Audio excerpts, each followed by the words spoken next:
Olá, tudo bem? Seja bem-vindo a mais um capítulo do Mundo Corporativo aqui na CBN. Hoje nós recebemos o CEO da JWT Brasil, Ezra Gueldi, para que a gente possa falar um pouco aqui a respeito da evolução da publicidade, a respeito da publicidade, do atual momento que o Brasil vive em publicidade, com Copa do Mundo e também com eleições. A JWT, que é a primeira multinacional de publicidade a vir ao Brasil e que completa, nesse ano de 2014, 150 anos e 85 só de Brasil. Ezra, obrigado pela presença, seja muito bem-vindo. Eu que agradeço, bom dia. Queria perguntar para você, Ezra, qual é o atual cenário da publicidade aqui no Brasil? Vivemos um bom momento ou nem tanto? Depende do ponto de vista, eu acredito que sim, a gente vive um ótimo momento, a criatividade brasileira é sempre muito celebrada e com razão, eu acho que a gente tem um padrão criativo que é pouco superado mundo afora, se é que se supera, o Brasil desponta muito bem, tanto nos festivais internacionais como nos regionais.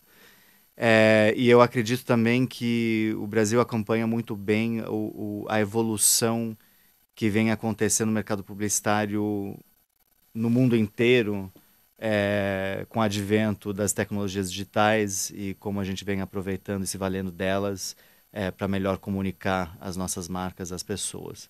Então, de forma geral, eu diria que sim, estamos Pois bem. é, você disse que a nossa publicidade sempre é muito criativa e recebeu muitas premiações, né, ao redor do mundo durante todos os anos, a gente está sempre envolvido nisso. Ou seja, continuamos assim. E no mundo, Ezra, quais são os outros mercados que também são atraentes em relação à publicidade, hein?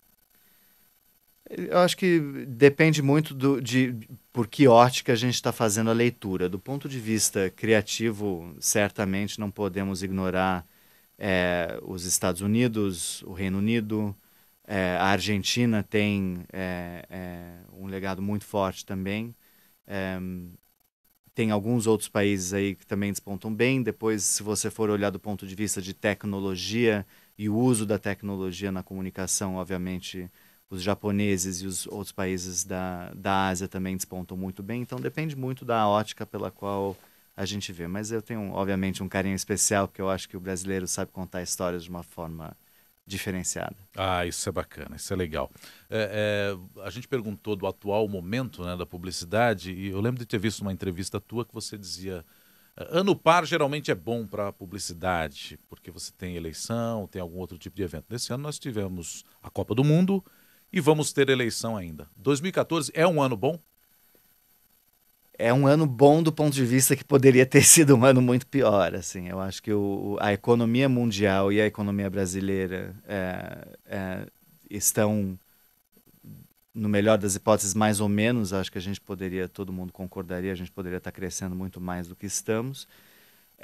Mas, a despeito desse fato, eu acho que o mercado publicitário teve um bom desempenho, até porque a Copa do Mundo ajudou muito com isso. Sermos anfitriões da Copa do Mundo fez toda a diferença. Então, no frigir dos ovos, sim, eu acho que 2014 tem sido um ano muito melhor do que ele teria sido.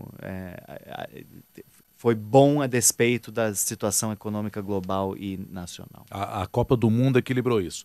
Eu acredito que sim. E quando a gente fala de publicidade, está diretamente ligado à economia também. Claro, claro, sem menor sombra de dúvida, os anunciantes, os grandes anunciantes são um fator contribuinte gigantesco na economia de uma forma geral. A economia afeta o desempenho deles e, por tabela, a atuação deles no mercado publicitário. Uma coisa está linearmente conectada à outra.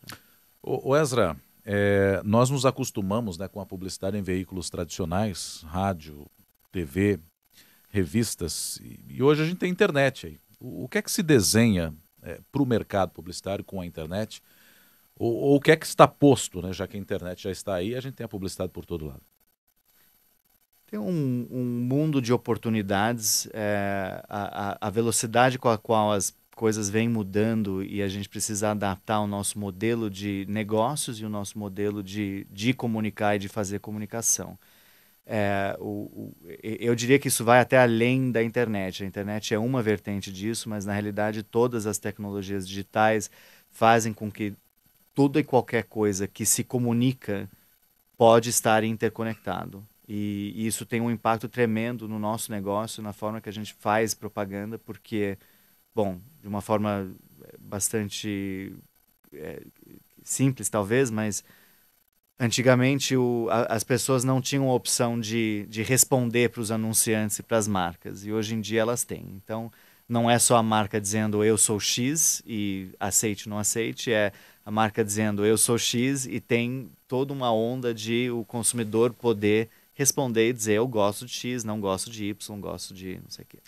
Muitas vezes esse não gosto vem de uma maneira que ele acaba se tornando uma febre nas redes sociais e que pode até ser prejudicial a esse cliente. Esse diálogo é positivo no teu entender, mesmo que isso afete diretamente o cliente? Absolutamente, porque mesmo ele afetando o cliente, para mim é sempre para o bem. As marcas têm sede de dialogar com o cliente. Isso é uma oportunidade. Isso não é, obviamente, tem um risco de. Eu acho que a gente tem que separar as coisas. Muitas vezes a gente tem um medo de diagnosticar que as pessoas não gostaram de determinada coisa. Isso. Simplesmente o que acontece com o ambiente social é que as pessoas têm um fórum para aventar esses sentimentos deles, que não fosse esse ambiente, eles não estariam expressando, então eles estariam represando essa sensação. Então, para mim, é ótimo, tanto do ponto de vista de permitir com que as pessoas dialoguem e contribuam para o trabalho da marca, e também permite com que a marca entenda e se adapte àquilo. Obviamente dá um medo nos anunciantes, dá um medo nas agências, porque você está ouvindo coisas negativas que talvez antes você não ouviria, mas antes ouvir e corrigir do que não ouvir e não saber. Então, para mim, eu acho que sim, é uma força para o bem, sem a menor sombra de dúvida. Aliás, nesse caso, o melhor é responder imediatamente, né, Ezra?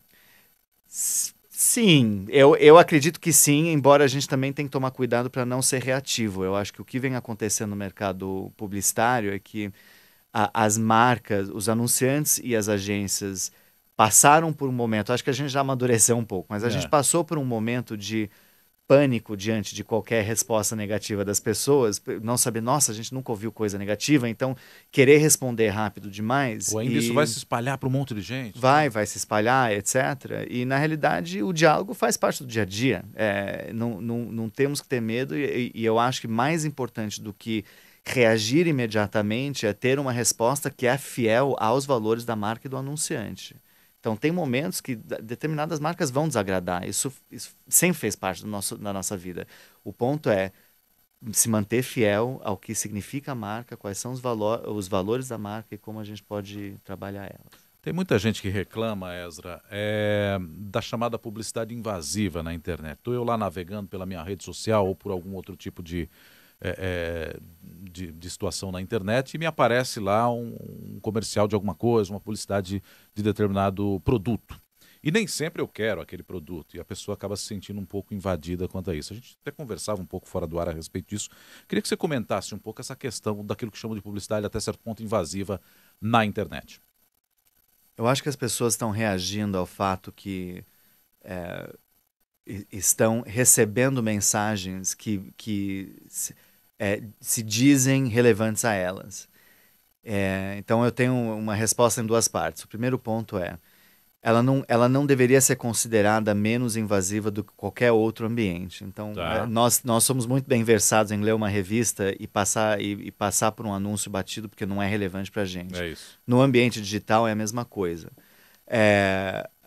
No ambiente digital, evidentemente, tem a vantagem de que a tecnologia permite com que a gente filtre cada vez mais quem recebe as nossas mensagens para procurar melhorar essa sensação de invasão, ou seja, O direcionamento é maior. o direcionamento Para aquilo que me interessa. ele poderia ser maior. A tecnologia permite com que cada vez mais a gente foque em pessoas que têm interesse naquilo e não incomode pessoas que não têm.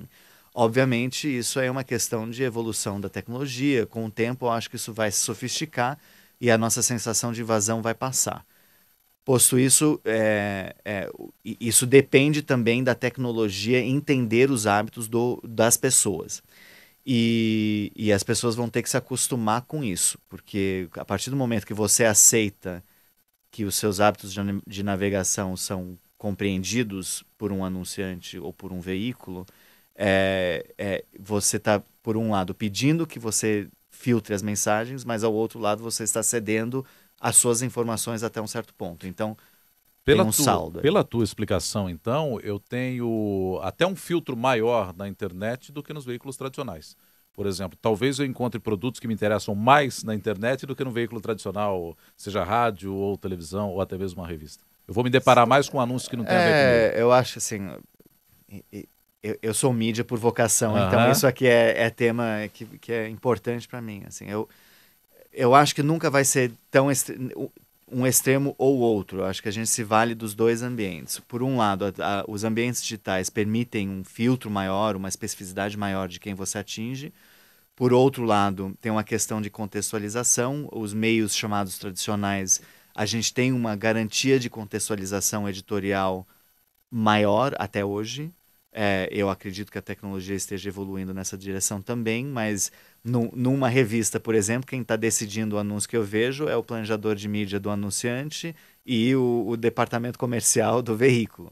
Ao passo que no ambiente digital, o hábito do próprio consumidor está determinando o que mensagens ele recebe. Então, eu acho que as duas coisas vão convergir em algum momento, vão se juntar e vai ter uma boa combinação dessas duas coisas. Ezra Geld, voltando um pouquinho para a questão da Copa do Mundo, foram feitos vários trabalhos aí para o evento, né, por uma série de companhias e a de vocês também. Como é que foi esse período de trabalho para vocês? Imagino que muito intenso. Para nós aqui foi um absurdo. E eleição vem aí, será mais absurdo ainda. Será? E para vocês, como é que foi? Foi muito gostoso, mas foi muito, muito trabalhoso. Tanto os anunciantes que não eram patrocinadores, mas queriam aproveitar o momento de euforia no país, como os próprios patrocinadores. A gente trabalha com Coca-Cola, e com Nestlé e com Johnson's, 3 patrocinadores na casa. Significa que o volume de trabalho da agência foi uma coisa absolutamente extraordinária. Mas o povo já está chegando falando assim, estão com saudades da Copa, já estão com saudades daquele agito, daquela sensação de qual é o próximo passo. Então, foi muito gostoso.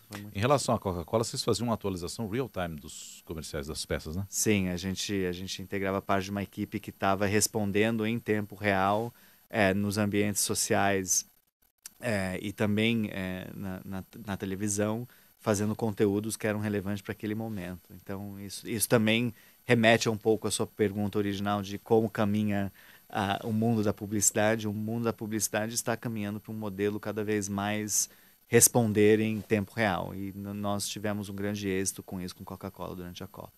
A eliminação do Brasil, Ezra, óbvio, surpreendeu todo mundo, até pela maneira como foi, né? Mas a gente não precisa lembrar muito disso. De qualquer modo, prejudicou os negócios, ou seja, afetou a publicidade ou não? Ou já existia aí um plano B para isso?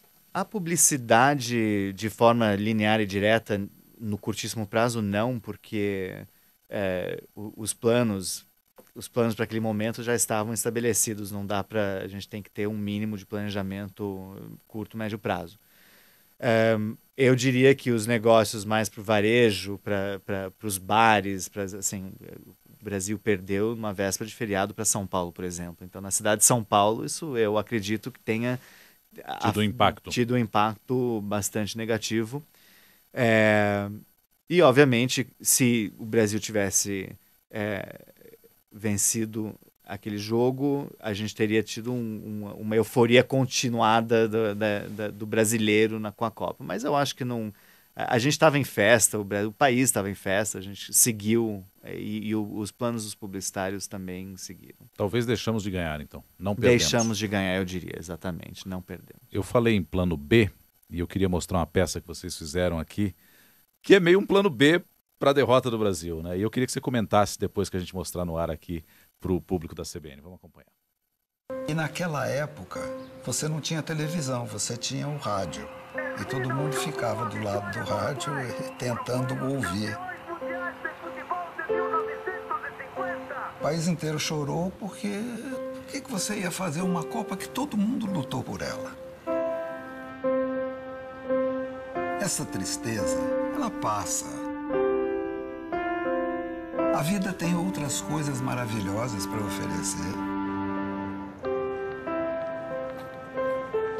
acredita em mim, vocês ainda vão ver momentos maiores do que esse. E vão ter muito mais lembranças felizes.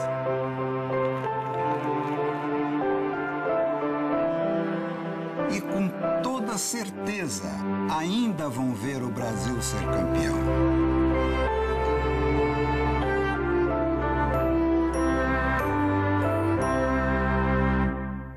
Mostrando aí, né, Esdra, que nem tudo está perdido, porque ele viu o Brasil perder em 1950, depois foi pentacampeão do mundo.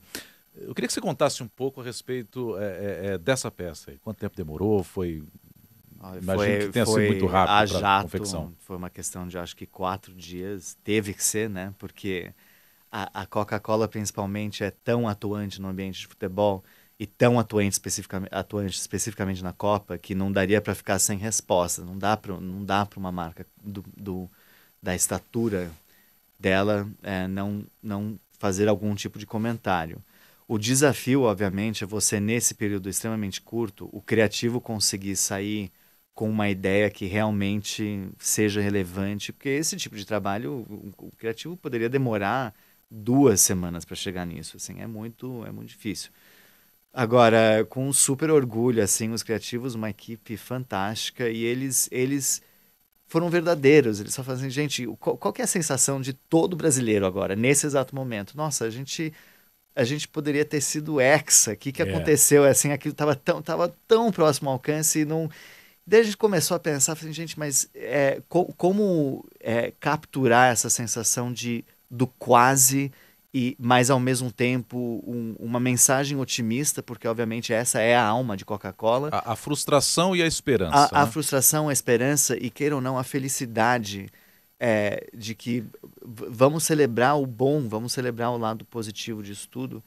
E eu acredito realmente que esse filme capturou tudo isso. Assim, gente, sim, não é legal, mas vamos lembrar que o Brasil ainda é grande e que já passamos por isso, certamente passaremos de novo, mas passaremos também pelas glórias que são muito maiores. Então, bola pra frente e vamos erguer a cabeça. O jogo foi na terça-feira e o filme entrou no ar na sexta, é isso? Acredito que sexta ou sábado, sim. Ou seja, termina a partida, só pra gente entender, Esdra, a equipe do criativo já começa a trabalhar na peça seguinte? Absolutamente. Seja para derrota ou para vitória? Nesse caso... E foi assim nos outros jogos também, né? Foi assim nos outros jogos também. Assim, nesse caso, obviamente, foi um pouco mais doloroso, porque a turma estava assistindo ao jogo, ao mesmo tempo esperançoso de que a gente viraria o jogo, mas chegou um momento que acho que realmente não dava e... Já no fechamento do jogo era assim, ok, vamos todo mundo esfriar a cabeça e mãos à obra, por favor, porque a gente precisa expressar alguma opinião sobre esse fato. E realmente é muito difícil, porque, não sei se você lembra, mas aquela terça-noite era uma depressão coletiva nacional, tamanha que, assim, imagina estar trabalhando naquela hora. É difícil. Claro. Como você disse, então, os patrocinadores, os clientes da sua empresa não chegam a ser afetados pelo resultado específico da Copa, né? Pela derrota especificamente. Pela derrota específica, de uma forma linear, não. É mais, né? Como você colocou. Eu acho que é uma questão de deixar de ganhar. Tivéssemos ganhado aquela noite, São Paulo estaria em festa, teríamos vendido mais um monte de coisas. Naquele momento pontual, realmente, eu acredito que não foi muito bom, mas depois o Brasil seguiu a festa e tá tudo certo.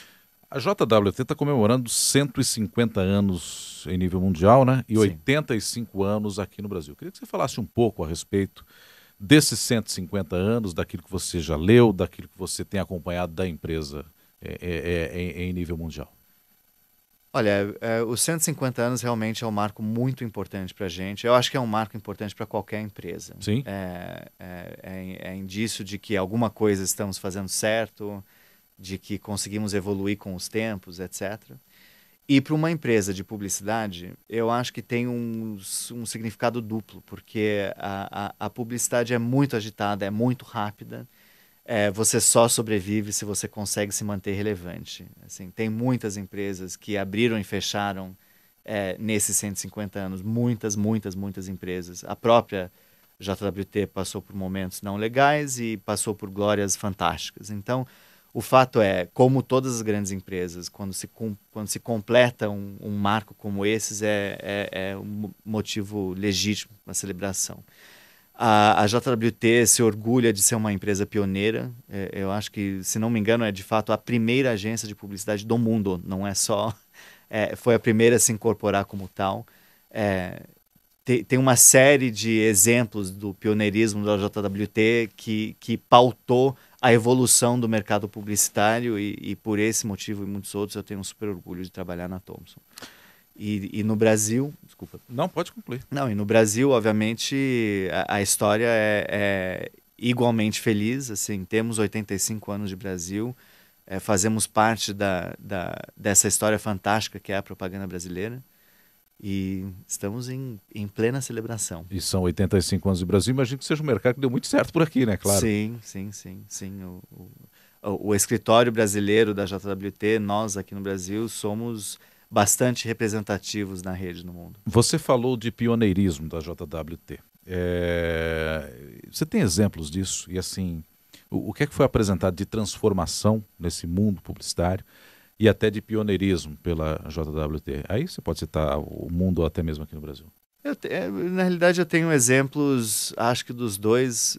Uma coisa acaba afetando a outra, obviamente, porque a JWT tem um padrão de atuar que é global, inclusive no Brasil. Mas tem alguns exemplos fantásticos, assim. Fomos a primeira agência de publicidade a ter uma diretora de criação mulher. E isso para mim é um motivo de muito orgulho, porque o mercado publicitário é conhecidamente... dizer machista é duro, mas tem aspectos do nosso mercado que fomos os primeiros a separar a disciplina de planejamento de marca. Fomos os primeiros a estabelecer isso no Brasil, um departamento de mídia separado, como uma disciplina separada. Fomos os primeiros a veicular um filme em TV em cores. Assim, tem um monte de exemplos onde a JWT estava liderando E mais recentemente, eu acho que a gente está despontando muito bem realmente no ambiente digital e levando essa comunicação para o ambiente digital de uma forma bastante coesa e sem trauma. Ô Ezra, e quais são os desafios para um CEO nesse mercado, nesse mundo publicitário atualmente? Você assumiu a presidência no ano passado, né? Isso, meio do ano passado, né? Vai fazer mais ou menos um ano agora, eu acho. O principal desafio é se acostumar com a mudança. A mudança a todo momento. E se conformar que a mudança é contínua e nunca vai parar. Isso é muito difícil para a gente. É difícil, é um bom desafio, mas a gente tinha um modelo, e não só o mercado publicitário, como a economia de uma forma geral. O mundo industrializado estava acostumado com um modelo onde você descobre um padrão e quando aquele padrão funciona, você repete aquele padrão ad eterno. E a gente está hoje, o mundo digitalizado não permite isso. Você descobre um padrão e assim que você descobriu aquele padrão, você tem que planejar que ele estará obsoleto em 0,7 segundos. Então, você tem que embutir isso dentro dos seus planos de negócio e se conformar com o fato que o que funcionou ontem não vai funcionar amanhã. E isso não é um desafio pequeno, porque não é uma questão só organizacional como cultural. O ser humano, ele é sedento por rotina. Então, assim, acostumar o mercado e os funcionários e a própria agência, o organismo da agência, com uma coisa que está sempre mudando é muito, muito difícil, mas muito divertido ao mesmo tempo. Há novos modelos de criação hoje? O que há de novo para o cliente no mercado publicitário, Ezra? A gente já tocou eu até imagino que sim, por você falar dessas mudanças constantes que a gente vive, né? Sim, assim, eu acho que essa questão de mudança constante também é muito presente na vida do anunciante, mas no mundo criativo e publicitário criativo, a gente vem de um modelo também que mudou radicalmente, já não é mais isso, onde as agências e os anunciantes confabulavam uma verdade sobre determinada marca e colocavam aquela verdade mundo afora. E não recebiam resposta, ou no melhor das hipóteses, recebiam resposta via o saque, via vendas crescendo ou caindo muito diretamente. Hoje em dia, o criativo ele tem que lidar com o nível de resposta das pessoas com as quais ele está comunicando.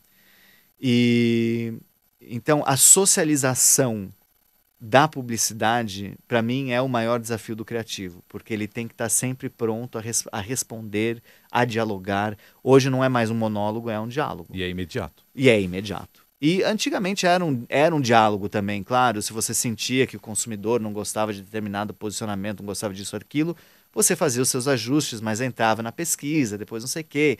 E 6 meses, provavelmente 1 ano e meio depois, você saía com uma comunicação diferente. Hoje em dia, você sabe imediatamente o que está funcionando ou não, e você tem que estar pronto a responder aquilo.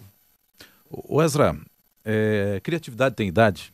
É necessário ser jovem para ser criativo ou não? De forma alguma, não. Criatividade é questão de repertório, de talento e, acima de tudo, de curiosidade. E você tem vários desses talentos nas mais variadas idades? Sim, das mais variadas idades. Das mais variadas idades.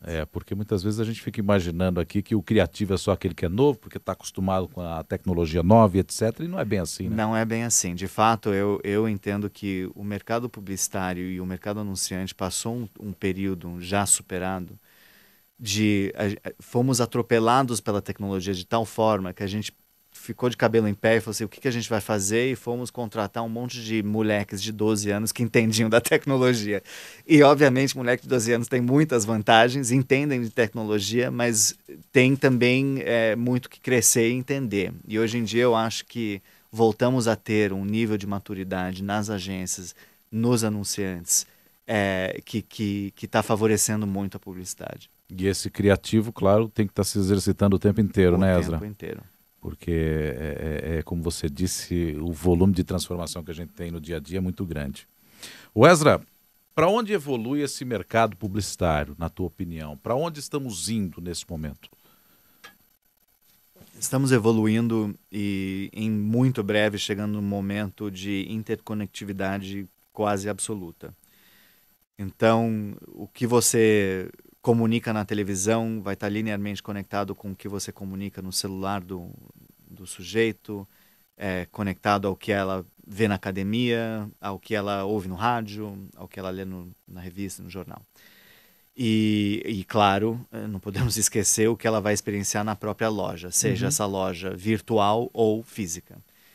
E o mercado publicitário está muito voltado para isso agora, de entender o efeito colateral dessa interconectividade, porque para você garantir uma coesão e uma coerência do que as marcas estão comunicando e colocando mundo afora, você tem que garantir que todas essas vertentes se comunicam. E o grande desafio é que, obviamente, cada uma dessas vertentes tem a sua especialização. A pessoa que trabalha em varejo físico tem que ter uma especialização, tal como a pessoa que sabe fazer filme de televisão tem que ter a sua. E o que aconteceu no passado é que, à medida que essas coisas não se conectavam, não necessariamente a gente tinha a obrigação de juntar todas essas peças.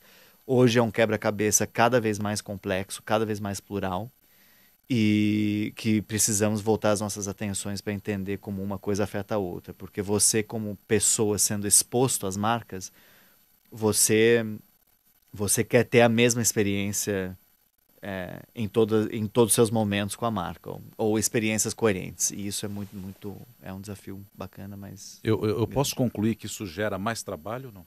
Opa, muito, muito. Gera muito mais trabalho, mas hoje o que a gente debate muito é assim... O advento das tecnologias digitais, todo mundo fala assim, vai ficar tudo muito mais eficaz, vai ficar uma coisa genial, e os anunciantes eram muito sedentos por uma coisa mais que custava menos. E na realidade para mim é mais uma questão de ficou mais eficaz e o valor que você pode tirar daquilo é maior. Mas ele não ficou mais barato. E é muito importante separar essas duas coisas. Porque se você tem o luxo de comunicar especificamente com o Ezra e especificamente com o Nonato, com mensagens específicas para esses dois, você imagina que tem que ter uma equipe por trás disso que adeque essas mensagens e que essa mensagem chegue corretamente para cada um dos dois. E isso é muito grande e, obviamente, é custoso. Mas eu prefiro uma mensagem para mim, né? Então... E eu ia te falar agora, e que ótimo que temos bastante trabalho. Sim. Que continue muito. assim. A gente agradece, portanto, a participação aqui do Ezra Gelt, que é CEO da JWT Brasil. Muito obrigado pela gentileza, até a próxima. Muito obrigado, até. Ficamos por aqui no Mundo Corporativo da CBN. A gente volta na próxima semana com mais um capítulo para você. Até